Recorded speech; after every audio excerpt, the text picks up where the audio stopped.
Botanical Dimensions is a non-profit corporation driven by the notion that we must preserve the traditional folkloric information that pertains to plants, medicinal plants, and we must preserve the plants themselves within the next 30 years, or this priceless millennia-long legacy of medical healing information is going to be irrevocably lost.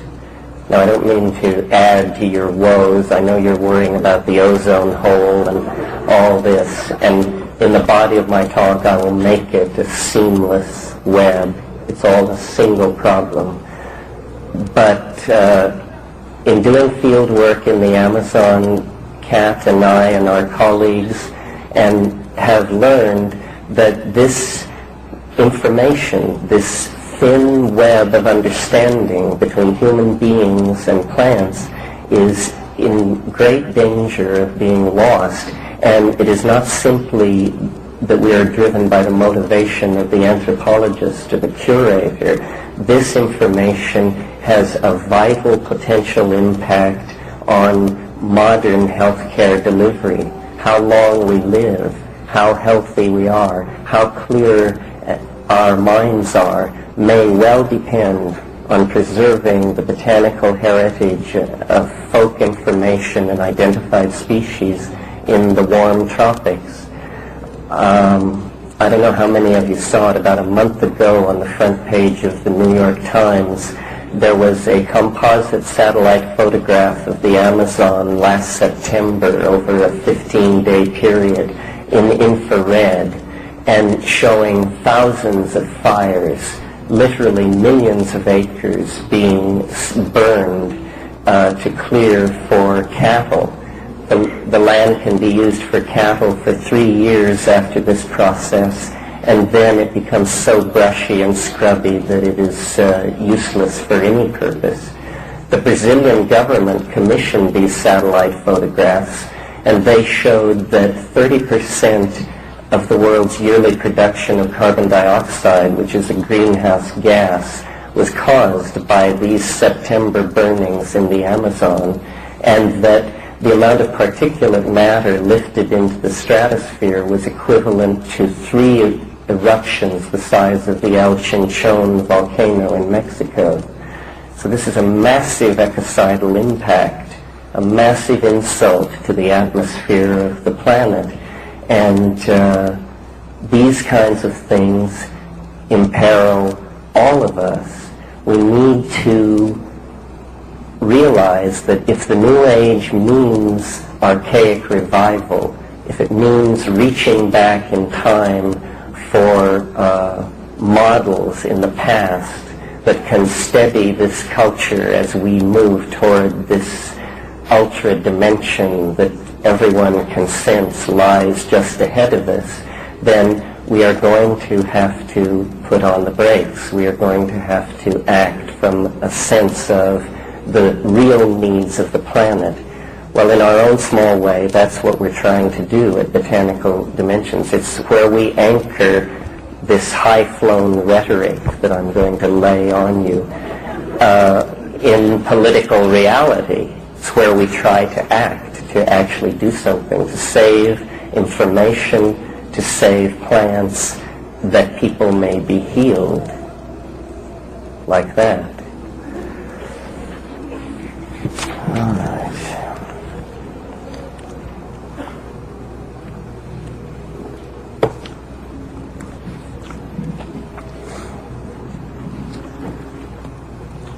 I called this discussion "The Light at the End of History," and in a way my remarks about Botanical Dimensions set the stage. I wanted to talk about the end of history in an optimistic way. I wanted to transcend the airheadedness that haunts New Age rhetoric and still be able to say something positive about the future, both short-term and long-term, and give a kind of sense of possibilities outside the ordinary political agenda. The New Age, if it means anything, it must mean a revivification of values that are traditional, because those are the only values that have ever worked. And I don't mean traditional like 80 years ago. I mean like 500 years ago. In other words, there's a need to stand for a cultural answer that is not couched in the terms of Western European, male-dominated, paternalistic, white civilization.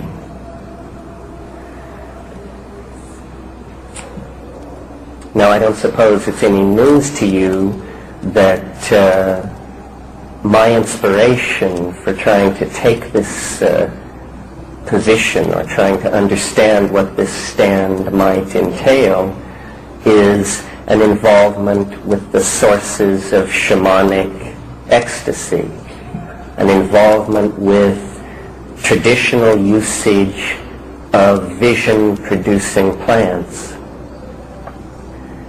So in a moment when the whole world and the entire political apparatus is contorted by a fear of drugs, or at least an apparent stated fear of drugs, well, these institutions are being pulled many ways. I mean, we're talking about hundreds of billions of dollars in profits, and who shall have it? And some people think they should make the profit because they know best what to do with the money. And I welcome their representatives here this evening. But, so in the atmosphere of the present situation, I bring the news that there is an older, different way of looking at these things, and that the acquisition of gnosis, the acquisition of spiritual attainment, is not a matter of following gurus or immersing oneself in mastering excruciatingly difficult physiological techniques. It has more to do with what Roy was talking about, which is courage. The courage to commit oneself to full experience, whatever that means. To my mind, the greatest undersold commodity, and it isn't a commodity, in the world today is the felt presence of immediate experience.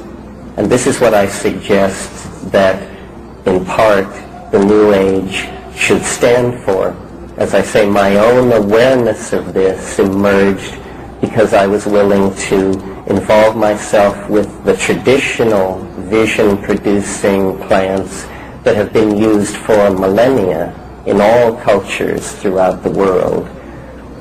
I was saying to someone today, the whole history of the world can be seen as a careening set of relationships between human beings and plants, relationships made and broken, wheat, coffee, tobacco, tea, opium.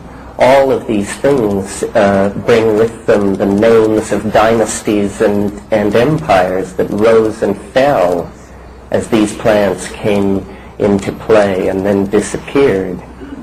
So, what is there to hope about in the present situation, or what is going on in the world? Why is the 20th century such an apparent bizarre aberration? And why is our culture apparently the cutting edge of either the absolute apotheosis of the species or its absolute transcendental transformation? And why is it so difficult to tell which it is? Does anyone have any? No. There's a notion which is very useful in physics to rescue it from itself, which is singularity. A singularity is a place where the rules don't work. So if you come to that place and you have enough faith in the rules and they don't work, then you call it a singularity and you get to keep your theory.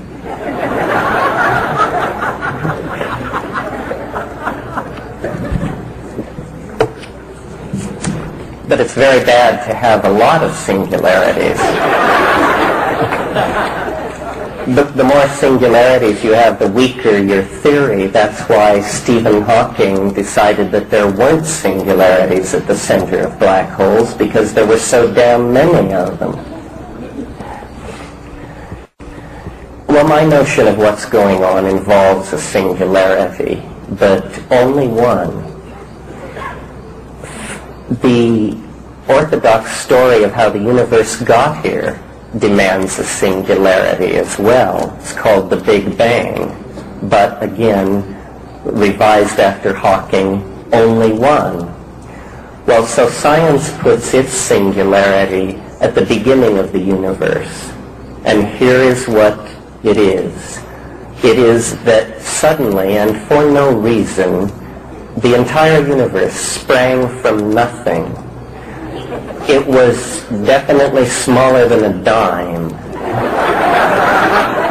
And granted that, we can explain everything.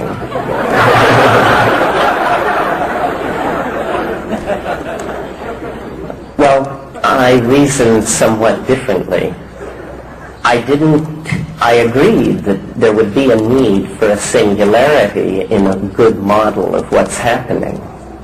But it seemed to me that the singularity would probably be more likely to emerge out of a very complex set of preconditions rather than just springing from nothing.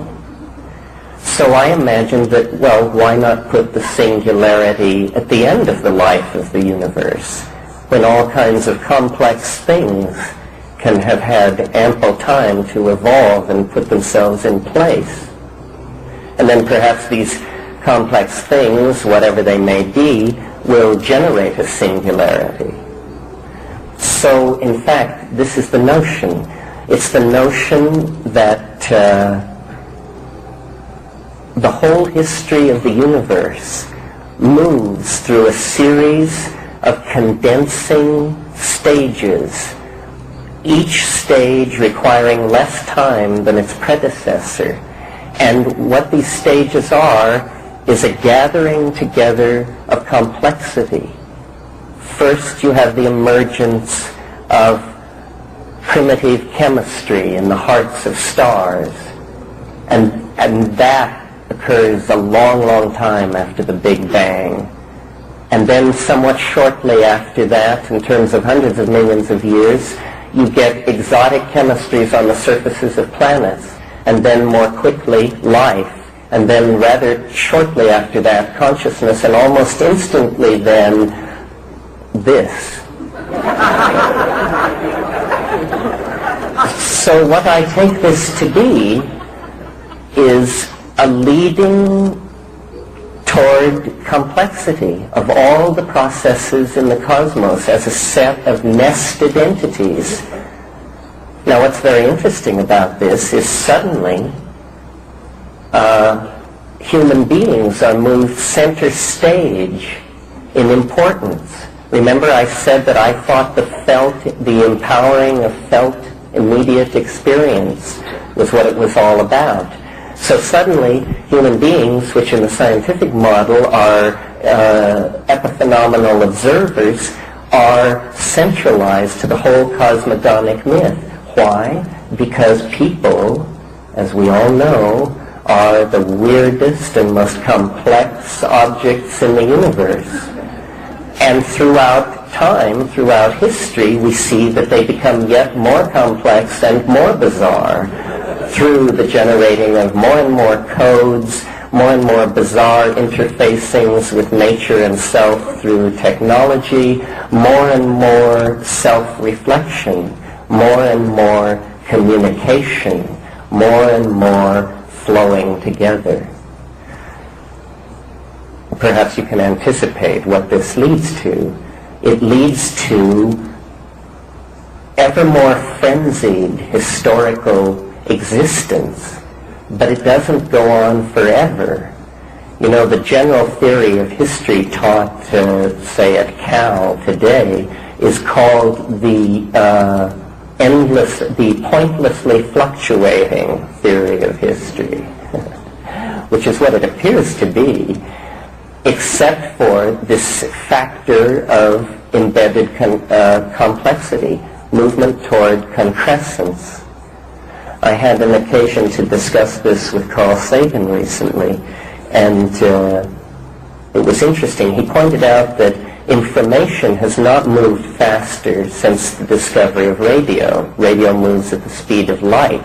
Since then, the plateau of the rate of information transfer, has been at a plateau. The largest atomic explosion ever detonated was in 1958. There's been none larger since, which is, I think, something you can think about in the middle of the night. And the fastest object ever created by human beings reached its top speed and continues to hold it in 1967. So what is it that is growing more dense around us, that we can see and feel in the literal complexification of our own lives? Well, I submit that it is connectedness, and that this is a theme which is not arising out of sociological factors. It's arising out of the bones of the planet itself. We are not caught in some kind of universe where human beings are completely outside the plan. Rather, I think history is somehow part of the plan. And by anticipating or somehow trying to come into resonance with what history's part in the plan is, I think we can lift the pall of existential doubt that is the legacy of modern thought. In other words, there can be a postmodern philosophy that is organic, biological, human-centered, humane, and even psychedelic.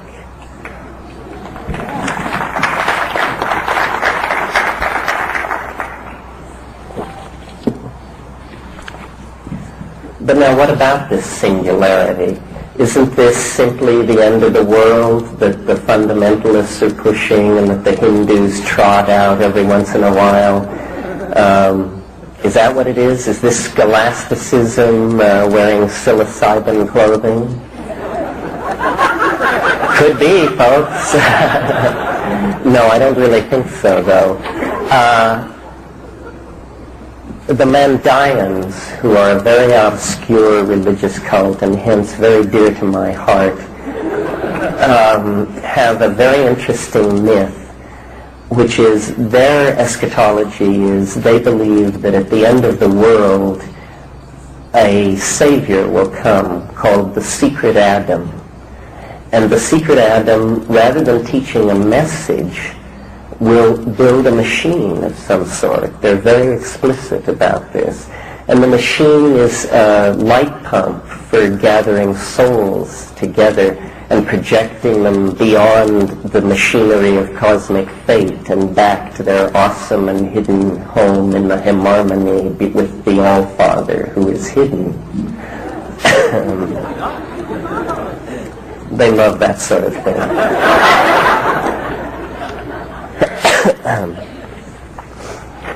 In any case, this notion is very interesting, that somehow tool-making is a kind of salvational exercise, that somehow technology, which we have tended to abhor because in its present stages it is so toxic and vulgar and so badly manipulated and unethically manipulated, nevertheless, what it represents is a continuation of a process which seems to be very dear to human beings, which is the process of fashioning ideas into matter.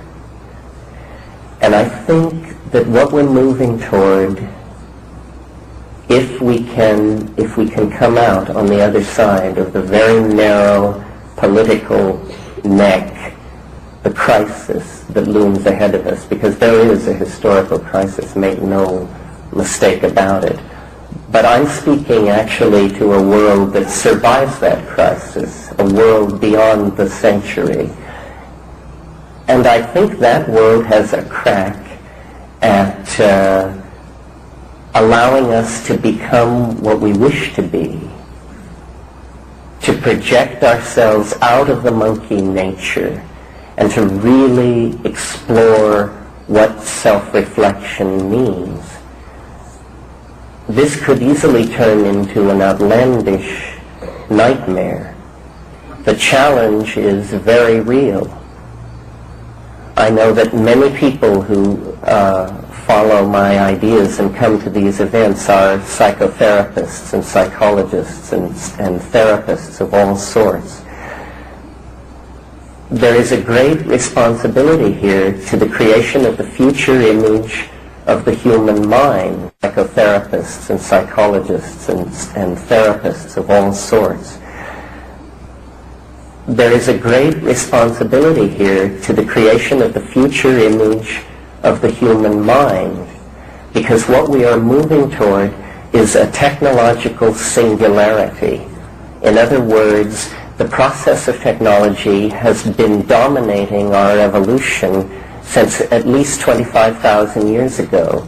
For far longer than that, as a physiological type, we have been steady. There's been very little variance. But the proliferation of cultural artifacts has been ever increasing, asymptotically increasing now, toward the point that one can see that what is actually being proposed by whatever this force is that is driving the human unconscious and releasing ideas into the stream of historical time, what is actually being proposed is a full self-imaging of the soul. I've thought of this in terms of turning the human body inside out so that the soul is visible and the body becomes an object freely commanded in a realm which we call the imagination. These things are possible. This stuff is being labored toward in these tall glassy buildings all around us, even as we speak. A technology, information, transformation of coding, it has a life of its own. If you were an extraterrestrial staring down at this planet, you wouldn't see a human civilization. What you would see is a swarm of codes, some of them genetic, some of them electronic, some of them pheromonal, acoustic codes. Information is what's loose on the surface of this planet. Why? Why not? We have nothing else to compare it to. Perhaps this is what biology always ushers into, is this ever more intense, ever more accelerated self-reflection, self-expression. What is to be done with it? Well, I think that in a way it is doing what is to be done with it, and that a great deal of political education consists in standing back. What we are moving toward has a sense of itself. What we must provide is a channel of communication for a guiding image for the lives of each one of us, a guiding image for society. And what I think it is this, the felt presence of immediate experience. That's what sex is about. That's what psychedelics are about. It's what good philosophy, good food, decency, it's what all these things are about. The valuing people, valuing the moment in which you are in as a cog in a wheel. Not, it was a great poet who said, it is not he or she or them or it that you belong to. There's something to that, I think. But in combination with this technological thing, it isn't simply a call to dignity and presence in the moment. It is a call to dream, because we are going to become whatever it is we wish to be. We stand on the brink of entering into a kind of hyperspatial dimension. The entire culture is poised on the brink of an ocean of imagination. The mind, which began, 50, 100,000 years ago, a tiny spark pulled forth out of the darkness in the dim recesses of these pack-hunting primates on the plains of Africa, and then slowly, all that looking into the campfire, all those eons of boredom,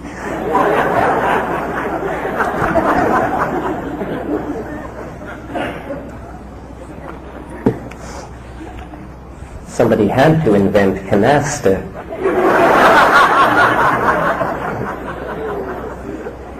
No, the game which was invented, the game which invented itself, was symbiosis. Symbiosis with plants. Out of this primate stock, there came one species that had the habit. The weird predilection for addicting to almost anything. To its mate, to its territory, to its place in a hierarchy, and to plants. And this symbiosis between people and plants is what gives us the legacy of our great religions. Soma, this mysterious vegetable concoction which drove the imagination of Vedic thinkers as they moved out of Caucasian Asia and into India over a 3,000-year period. The whole of the Rig Veda is a hymn to Soma. What are these things that drove these civilizations, the Osirian civilization of Egypt? Did it depend on tryptamines native in the local acacias? What is the relationship of ergotized beer or mushrooms to the Eleusinian mysteries, which put their stamp on the thinking of Plato, Aristotle, Aeschylus, Aristophanes, the whole pantheon of Greek thinkers?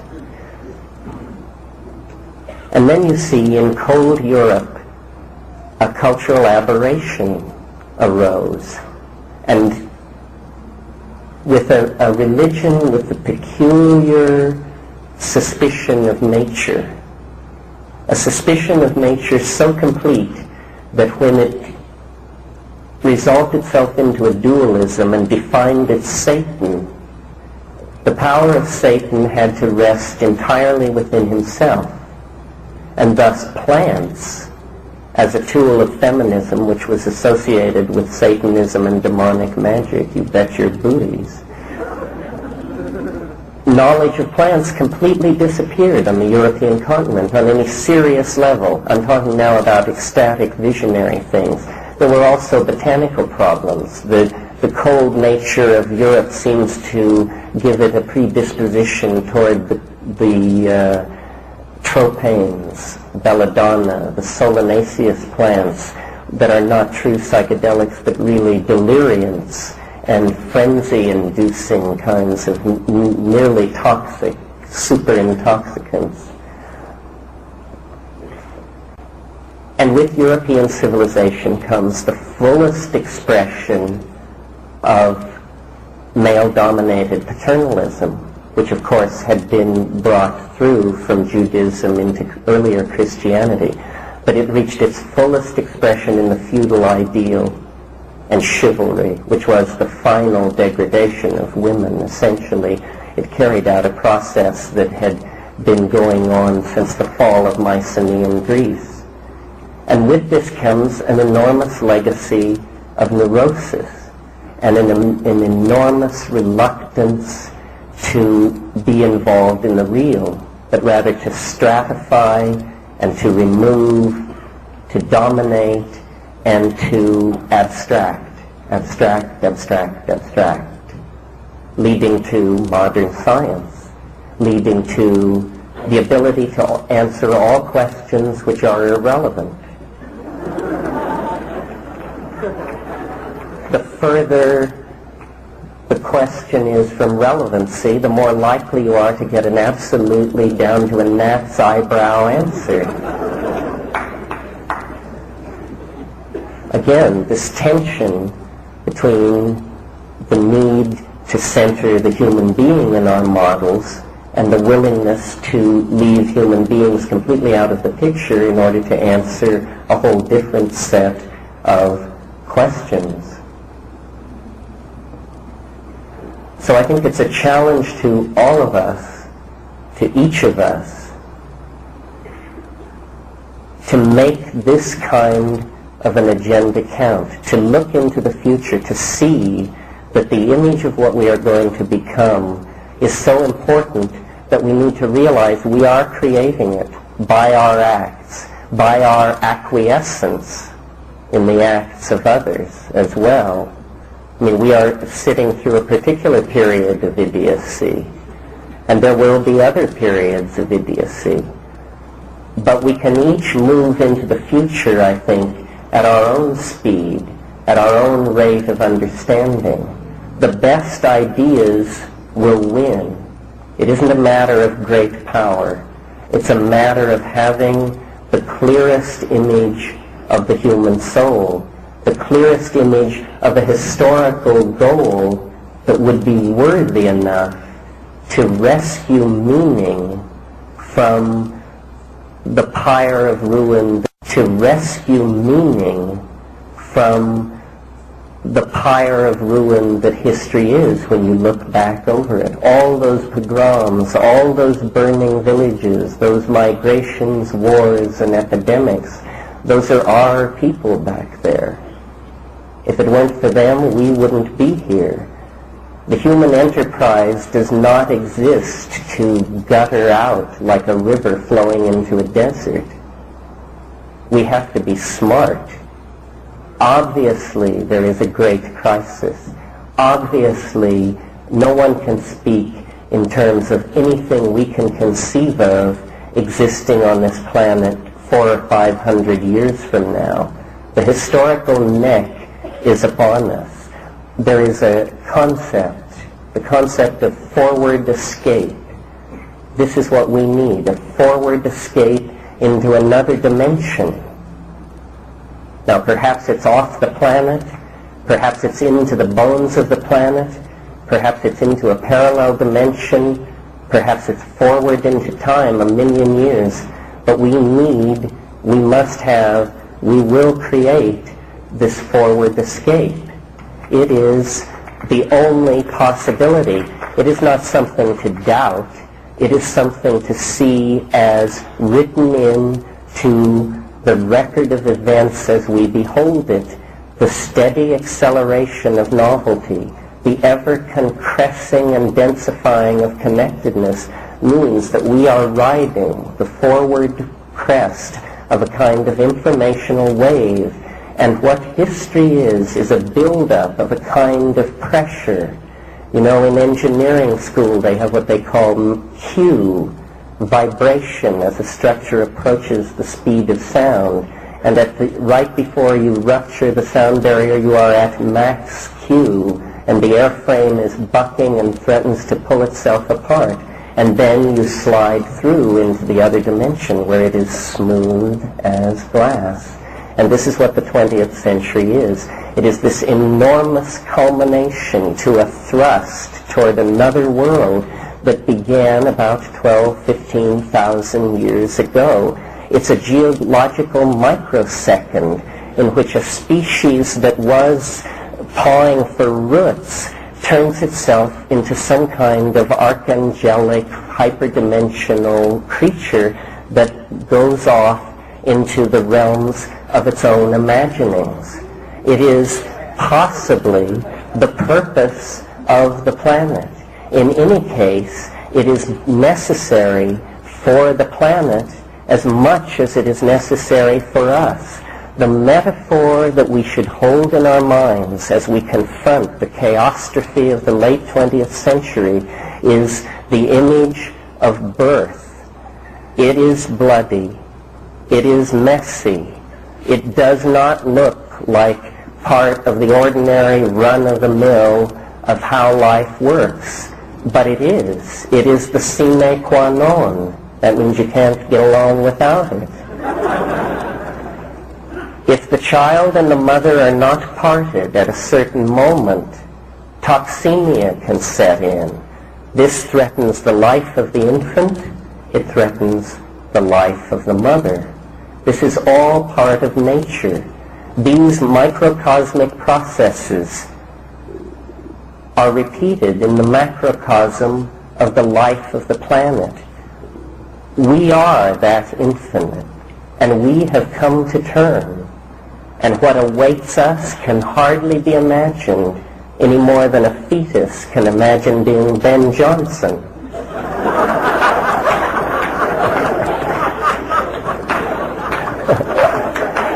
He looked good, I thought.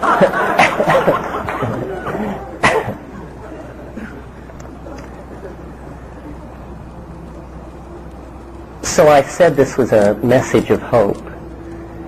And it is because I believe this process is built in, and that the way we can participate in it is by talking about it, by telling each other about it, by flexing the muscle of language to communicate with each other, to dispel the fear. This is the great weapon of simple people, is plain talk with each other. It's always plain talk that topples governments. Nothing else will do. It's always plain talk that brings on great new ideas. And plain talk is an art. It's an art that we all need to cultivate. It's the personal facet of this projection of a clear self-image. And plain talk empowers the felt presence of immediate experience. In fact, it's one of the best things you can do with immediate experience. It's amazing how the most intelligent of us go through the day basically communicating in grunts and groans. You know, I can be cleaning up my house, and in the course of half an hour, Rome will fall, and I will reinvent the polio vaccine in my mind. And if someone comes to the door and asks me what I've been doing, I say nothing. And I think everyone is like that. What the psychedelics argue, you see, is that we have universes of beauty and wonder and meaning locked up inside of ourselves, which we must find a way to share. And the only way we know is language and art and the transformation of language and art. And this is what we are called to grow closer to one another, to make ourselves part of this unitary entity. It was anticipated in the 16th century by the great alchemists. Then it was called the philosopher's stone. What we are moving toward is a concrescence of ourselves and our technology and our past and our future and our intentions that will allow us to do anything. I remember a very B film I saw many years ago, and the flying saucers were appearing all over the earth. And you didn't see the flying saucers, but you saw people planting rice in paddies in Asia, suddenly looking up at the sky, and their eyes filling with tears, and tears beginning to run down the wrinkled cheeks of these elderly Oriental women. And then it flashed to people in an African village pounding taro, and then looking to the sky, and people in a huge modern city. This is the kind of singularity that I'm talking about, not piloted by friendly visitors from another world or unfriendly visitors from another world, but piloted essentially by the better half of ourselves, called by us from the future to join with us in rescuing the human and planetary enterprise through an act of understanding. Now, I've been accused of mysticism.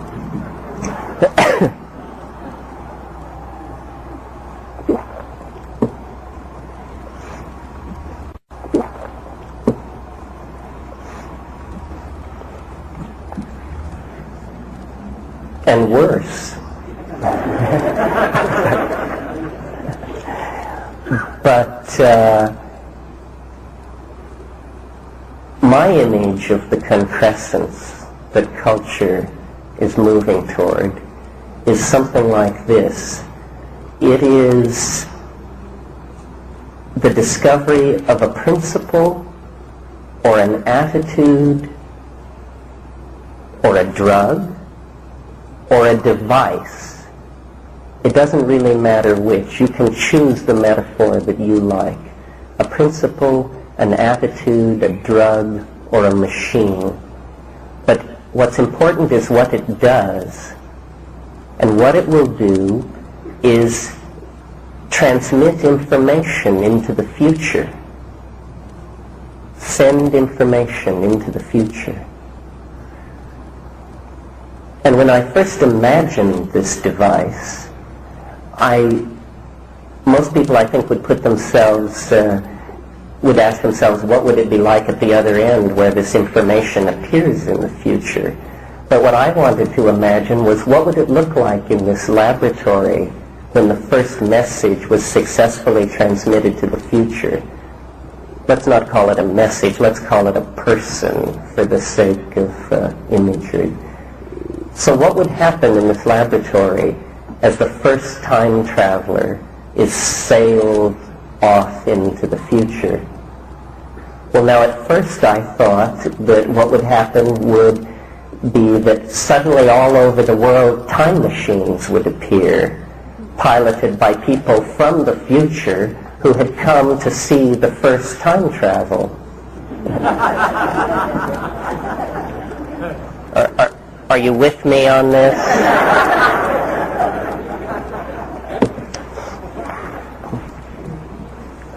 But it tugged at my mind that there was something wrong with this, because, you know, when you talk about time travel, you must never have what's called the grandfather paradox. This is, if I go back in time and shoot my own grandfather, then I won't exist, so how could I shoot my own grandfather? And in any situation where this happens, you're in trouble. So the grandfather paradox would exist in that situation where time travelers suddenly appeared at the first time travel experiment from the future.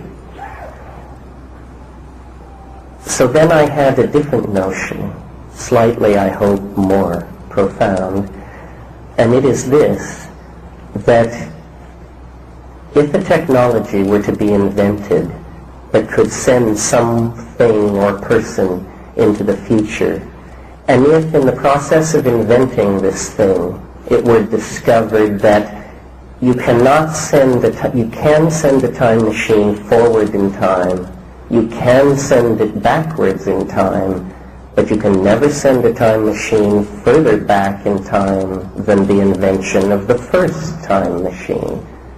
Why? Because before that, time machines didn't exist.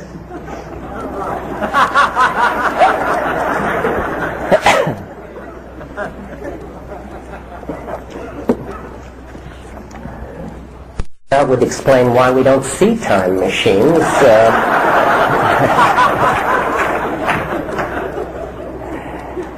So I choose to believe, and will now attempt to convince you, that this is in fact the kind of universe that we are living in, and that what our technology is pushing toward is the invention of some kind of something which in real plain talk is a time machine. In slightly less plain talk, what is happening is that this concrescence, this singularity, this knitting together of everything is approaching the point where it can no longer be any more knitted together unless it expands into the future. You follow? In other words, it's becoming so complexified that it's requiring another dimension for its own self-description, and the only dimension available to it is the future, and so it's beginning to move into this other dimension, and we, standing in the macrocosm looking at this process, say, oh, someone has invented a time machine, but this is how it would work.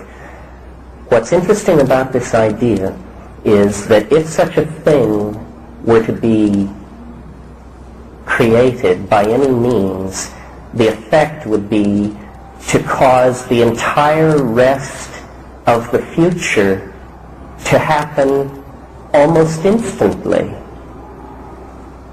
In other words, like heat distributing itself through a gas, the most advanced states that can possibly exist in the future lie just on the other side of this technological barrier of sending a person or thing into the future, because the most advanced state flows back through the system and converts all pre-existing states to itself. So this is, to me, very interesting. It means, in a way, that we can toil toward a kind of psychotechnological switch which, if thrown, immerges us in Bodhi mind, immerges us in the highest hypostatization available to the religions of our planet, the white light, the Bodhi mind, whatever you care to style it. It actually may exist ahead of us in the historical continuum. And of course, as in quantum physics, where particles can penetrate energy barriers and appear on the other side without actually having attained energy sufficient to go over the barrier, this is called virtual tunneling, information can make its way into the past, even our past, to a very slight degree. This is what has created these psychedelic visions, these religious hierophanies. They are the products of advanced human personalities, holy men and women, staring at their minds in states of deep contemplation and anticipating the destiny of the human race, the destiny of biology on this planet. And I think that we are very close to being able to cross through the membrane and realize this eschatological possibility, to cross into a new ontos of being, the ontos of being that has called us forth across the millennia, out of the scattered jarring of the atoms into organic existence, up through the cultural experience, across the horrific leap of history, and into authentic meaning. This is what the shamans have been seeing for thousands and thousands of years. This is what the ecstatics have anticipated. This is what the great religions, however poorly, have attempted to communicate to the mass of humankind. This is our hope. It's our birthright. It's our destiny. And in my opinion, it is soon, for very good reasons, the reasons I have laid out tonight. We are to be, believe it or not, witness, I think, to the final act of the planetary drama of intelligence in 3 dimensions. Hard to believe, isn't it? I find it hard to believe. How lucky can you get? There's an Irish prayer which is, and I think I'll end the speech with this, and then we'll take an intermission and come back for questions. But there's an Irish toast or prayer which is, "May you be alive at the end of the world." And so I make that toast to you. I believe we are alive at the end of the world, and it's a wonderful world. Thank you. Thank you.